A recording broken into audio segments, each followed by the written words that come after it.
Hello नमस्कार। एक बार फिर से आपका स्वागत है राजस्थान की पहली जनरल नॉलेज क्लास में। आपका स्वागत है जिसमें हम आज राजस्थान के महत्वपूर्ण प्रश्नों को लेकर बात करेंगे। तो आइए बिना समय गंवाए शुरू करते हैं आज का सेशन। आज का पहला क्वेश्चन से, आज़ादी से पहले राजस्थान का क्षेत्र क्या कहलाता था? यानी कि आज़ादी से पहले राजस्थान का क्षेत्र, राजस्थान का जो भूभाग है, इसका प्रथम बार अगर राजस्थान शब्द का प्रयोग हुआ तो वो एकीकरण के द्वितीय चरण में हुआ था, जिसमें राजस्थान शब्द का प्रयोग हुआ। लेकिन जब संवैधानिक रूप से राजस्थान का पहली बार प्रयोग जानेंगे तो चौथे चरण में एकीकरण के राजस्थान शब्द का प्रयोग हुआ था। उससे पहले राजस्थान क्षेत्र को किस नाम से जाना जाता था? ऑप्शंस देख लीजिए, राजपूताना, संयुक्त प्रांत, मध्य प्रांत या तो इसका जो राइट आंसर होगा वो होगा राजपूताना, यानी कि राजपूताना नाम से जाना जाता था। तो ऑप्शंस नंबर ए है वो इसका राइट आंसर होगा। अगले सवाल की ओर चलेंगे। अगला सवाल है, राजस्थान के इतिहास के प्रणेता कहे जाते हैं। यहाँ पे राजस्थान के इतिहास के पिता, प्रणेता या पितामह किसे कहा जाता है? इस प्रकार से प्रश्न बार बार एग्जामों में पूछे गए हैं। तो इसका जो आंसर होगा वो क्या है? Colonel Tod, Herodotus, George Thomas. तो इसका जो आंसर होगा, इतिहास के प्रणेता किसे कहा गया है? तो इसका आंसर होगा कर्नल जेम्स टोड। पूरा नाम उनका कर्नल जेम्स टोड है, यानी कि उत्तर ए राइट माना जाएगा, कर्नल जेम्स टोड।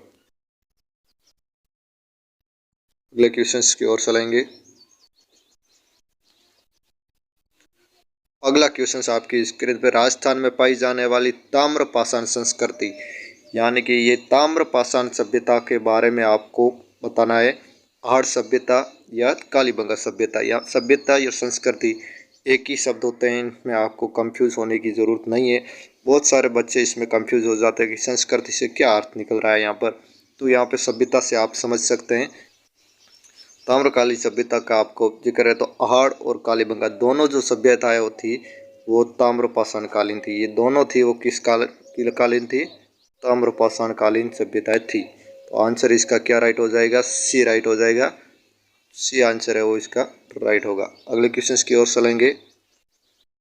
अगला क्वेश्चन है आपकी स्क्रीन पर, राजस्थान का वह स्थल जो हड़प्पा को तांबे की वस्तुएं आपूर्ति करता था, यानी कि वो स्थल जो हड़प्पा सभ्यता है, जो वर्तमान में कहाँ पर है? पाकिस्तान में। हड़प्पा सभ्यता वर्तमान में कहाँ है? पाकिस्तान में।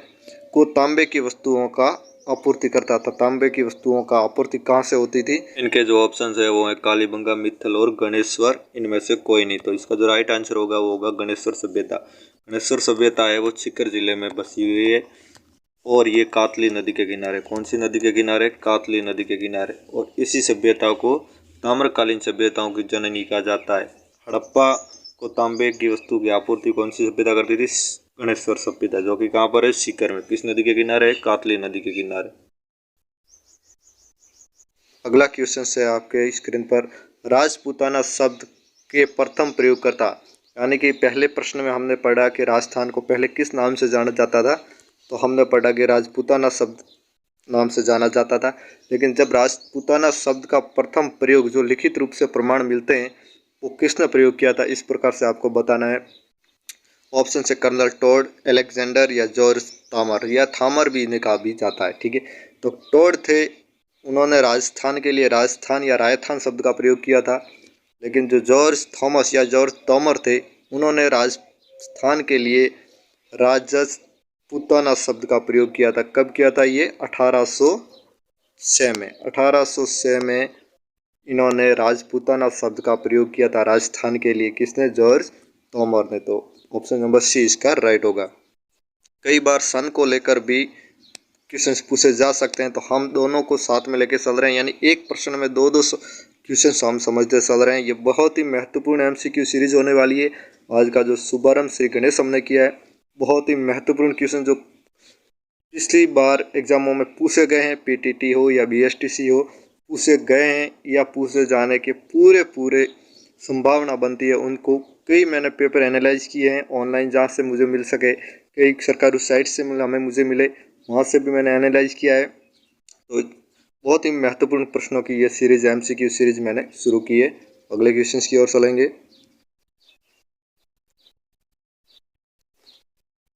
राजस्थान के किस स्थल में कुंड और हल रेखा के अवशेष मिले? ये किस सभ्यता से जो हल और कुंड के जो अवशेष मिले थे वो किस सभ्यता से मिले थे? कालीबंगा से। कहाँ से मिले थे? कालीबंगा। कालीबंगा सभ्यता की खोज सर्वप्रथम 1952 में हुई। कहाँ से कब हुई? 1952 में हुई। किसने की? अमलानंद घोष ने की। किसने की? अमलानंद घोष ने की। इन्होंने पहली बार इसका जिक्र किया था और उसके बाद इसकी जो विस्तृत खोज हुई वो बी के थापर और बी एस थापर उन्होंने की थी। ठीक है, तो यहाँ पर जो हल और कुंड का जो अवशेष मिला था वो कहाँ से मिला था? कालीबंगा से। यानी कि आंसर इसका क्या राइट है? डी राइट है। और इसकी खोज कब हुई थी? 1952 में। किसने की थी? अमलानंद घोष ने। अगले क्वेश्चंस की ओर चलेंगे। अगला क्वेश्चन बहुत ही महत्वपूर्ण और बहुत ही उच्च स्तरीय क्वेश्चन है जो गुप्त वंश से संबंधित है। बहुत ही महत्वपूर्ण, बड़े बड़े एग्जामों में पूछा जा चुका है, लेकिन आपको भी यहाँ पर छोटा मोटा कुछ ध्यान रहना चाहिए गुप्त वंश के बारे में। वो से एक ये सवाल मैंने निकाला है। राजस्थान के अधिकांश भाग पर गुप्त वंश का आधिपत्य स्थापित करने वाला गुप्त शासक कौन था? यानी जो गुप्त वंश हुआ उसका एक शासक हुआ जिसने राजस्थान के अधिकांश भाग पर है वो अपना शासन स्थापित किया था। वो शासक कौन था आपको नाम बताना है। तो हम जब राजस्थान का इतिहास पढ़ते हैं उस सब इस राजा का बार बार जिक्र होता है, इस शासक का जिक्र होता है। वो कौन था? तो ये था चंद्रगुप्त। यानी कि आंसर इसका है वो ए राइट हो जाएगा। आंसर है वो इसका ए राइट हो जाएगा। मैं बहुत ही जल्दबाजी में एक ऑप्शन नहीं पढ़ रहा हूँ क्योंकि मैं नहीं चाहता कि आपका समय बेवजह फिजूल है प्रश्नों में है जो व्यतीत हो जाए। जल्दी से जल्दी मैं आपको एमसीक्यू की सीरीज ये पूरी करवा के बहुत महत्वपूर्ण, जिस स्टूडेंट ने भी एमसीक्यू सीरीज पूरी देख ली तो यहाँ से कुल 50 क्वेश्चन जो है वो पेपर में आने वाले हैं राजस्थान जीके से संबंधित। उनमें से 35-30 क्वेश्चन हमारी एमसीक्यू की सीरीज से छपने वाले हैं। ये एक बहुत ही महत्वपूर्ण बात मैं बताने जा रहा हूँ आपको कि 30 से 35 क्वेश्चन हमारी सीरीज से छपेंगे। ये देख लेना। मैं जब 21 मई को जब ये एग्ज़ाम होगा उस दिन, जब मैं उससे 21 मई को जब ये एग्ज़ाम होगा, जब मैं वो पेपर एनालाइज करूँगा तब मैं आपको बता दूंगा। ये देखिए मेरे एमसीक्यू सीरीज से कौन कौन से क्वेश्चंस आए हैं। महत्वपूर्ण क्वेश्चंस की सीरीज देखते रहिए। अगला क्वेश्चंस, राजस्थान का वह स्थल जो पशुपालन का प्राचीनतम साक्ष्य प्रस्तुत करता है। यानी कि इस क्वेश्चंस में आप बताना है कि कौन से सभ्यता से पशुपालन के प्राचीनतम, यानी कि प्राचीनतम साक्ष्य मिले पशुपालन के, वो सभ्यता कौन सी थी? वो सभ्यता थी साथियों बागोर सभ्यता। ऑप्शन नंबर डी राइट होगा इसका। कौन सी सभ्यता थी? बागोर सभ्यता। पशुपालन के प्राचीनतम साक्ष्य राजस्थान में कहाँ से मिले हैं? बागोर सभ्यता से। नेक्स्ट क्वेश्चन की ओर चले। अगला क्वेश्चन है, किसने राजस्थान के गणराज्य व्यवस्था को सदा के लिए समाप्त कर दिया? राजस्थान में गणराज्य सभ्यता व्यवस्था थी, उसका जो प्रमाण मिलते हैं उसको समाप्त किसने किया था? तो उनको समाप्त करने का श्रेय किसको जाता है? शंख को जाता है, हुण को जाता है, गुप्त को जाता है या कुषाण को जाता है? तो इस राज व्यवस्था को ख़त्म करने का जो श्रेय है वो ऑप्शन नंबर बी राइट होगा, हुणों को जाता है, जिन्होंने पंचायती राज व्यवस्था लागू की। इसका प्रमाण भी इस हुण शासकों में मिलता है। तो यहाँ पर बी ऑप्शन है इसका राइट हो जाएगा। नेक्स्ट क्वेश्चन की ओर चलेंगे। अगला क्वेश्चन है, महाजनपदों में से राजस्थान में स्थित महाजनपद थे। कौन सा राजस्थान में जनपद स्थित था इन निम्नों में से? वो आपको बताना है। मत्स्यवी, अवंती, ए और बी दोनों, या मगध। तो जो महाजनपदों को जब हम पढ़ते हैं उनमें से जो राजस्थान में महाजनपद हमें पढ़ने को मिलते हैं वो कौन कौन से थे? एक तो मत्स्य थे और एक अवंती थे। तो ऑप्शन नंबर इसका सी है वो राइट हो जाएगा। ऑप्शन नंबर सी इसका राइट होगा। नेक्स्ट क्वेश्चन की ओर चलेंगे। राजस्थान के किस तीरंदाज को अर्जुन पुरस्कार मिला? तो आपको बताना है कि राजस्थान के किस तीरंदाज खिलाड़ी, तीरंदाजी में जो खिलाड़ी है उसको अर्जुन पुरस्कार से नवाजा गया है। तो ऑप्शन नंबर देख लीजिए, श्यामलाल मीणा या लिम्बाराम। तो लिम्बाराम भी तीरंदाजी के खिलाड़ी हैं और श्यामलाल मीणा भी। तो ऑप्शन इसका जो है वो सी राइट हो जाएगा। इन दोनों को है वो अर्जुन पुरस्कार से सम्मानित किया गया है।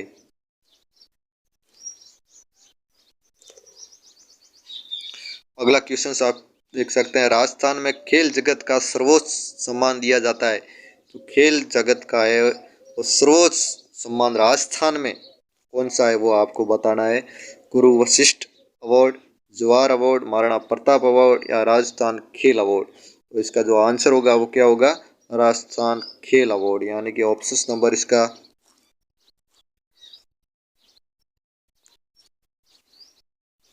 इसका जो आंसर होगा वो क्या होगा, राजस्थान का खेल रत्न अवार्ड है वो राजस्थान का सर्वोच्चतम अवार्ड माना गया है। तो ऑप्शन नंबर बी। अगला क्वेश्चन आपकी स्क्रीन में, राजस्थान में लिम्बाराम प्रसिद्ध है। अभी जिस मैंने प्रश्न में बात की है लिम्बाराम को लेकर, और वो क्यों प्रसिद्ध है, तो ऑप्शन है कबड्डी में, गायन में, तीरंदाजी में, कुश्ती में। तो लिम्बाराम है वो तीरंदाजी के लिए प्रसिद्ध है, और इनको राजस्थान में अर्जुन पुरस्कार से भी सम्मानित किया जा चुका है। ये क्वेश्चंस आप पीटीटी में लिख के ले लीजिए। 100% सपने वाला लिम्बाराम को लेकर ये प्रश्न है, वो 100% सपने वाला, ये मेरी गारंटी है। आपको लिम्बाराम से संबंधित प्रश्न आएगा, उनका क्षेत्र आपको पढ़ लेना है, वो उनको कौन सा अवार्ड दिया गया वो आपको देख लेना है। अर्जुन पुरस्कार दिया गया था, वो किससे संबंधित है, तो वो तीरंदाजी से संबंधित थे। अगले क्वेश्चंस की ओर चलेंगे। तो अगला क्वेश्चन है मेजर ध्यान, माफ कीजिएगा, अगला क्वेश्चन है मेजर राज्यवर्धन सिंह राठौड़ का संबंध किस खेल से है। तो पिछले क्वेश्चंस में हमने बात की कि लिम्बाराम का संबंध किस खेल से है।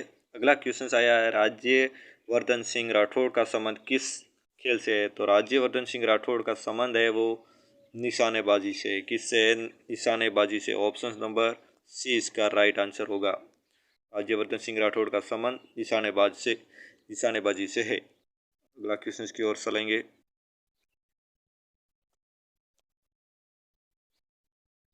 वह नदी जो कभी राजस्थान की मरुभूमि में प्रवाहित थी पर बाद में सूख गई, यानी कि अब वो नहीं बहती, पहले राजस्थान में कहीं पे बहती थी लेकिन अब क्या हो चुकी है, विलुप्त हो चुकी है या सूख चुकी है। कौन सी नदी है, ऑप्शन देख लीजिए, बृहस्पति, सरस्वती, ए और बी दोनों, या गंगा। तो जो राजस्थान में पहले प्रवाहित होती थी अब नहीं होती, तो वो कौन सी नदी है, बृहस्पति और सरस्वती दोनों। ऑप्शन नंबर इसका सी राइट हो जाएगा। और इसी नदी के किनारे कौन सी सभ्यता पनपी थी, कालीबंगा सभ्यता पनपी। कौन सी सभ्यता, कालीबंगा सभ्यता पनपी थी, ये भी आपको याद रखना है। कालीबंगा सभ्यता इसी नदी के और इस नदी को अन्य नाम किस नाम से जाना जाता है, तो गगर नदी के नाम से भी इसको जाना जाता है। ये भी आपको वर्तमान में किस नाम से जाना जाता है, गगर नदी, ये भी आपको ध्यान रखना है। नेक्स्ट क्वेश्चन की ओर चलेंगे।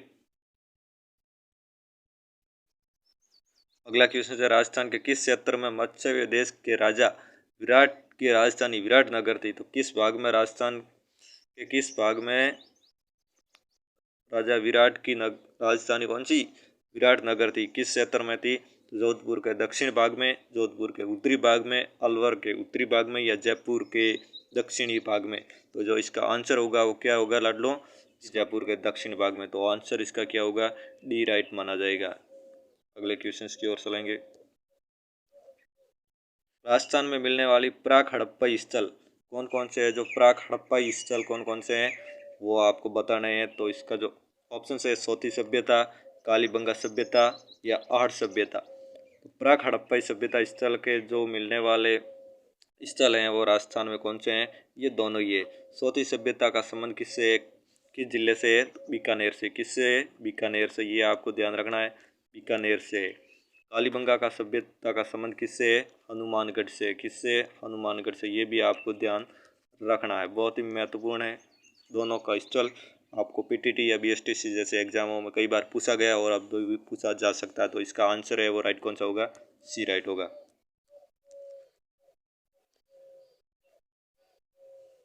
अगला क्वेश्चन है किस नदी में ऋग्वेद में सबसे पवित्र माना गया, किस नदी को ऋग्वेद में सबसे पवित्र माना गया, सरस्वती, यमुना, या गंगा।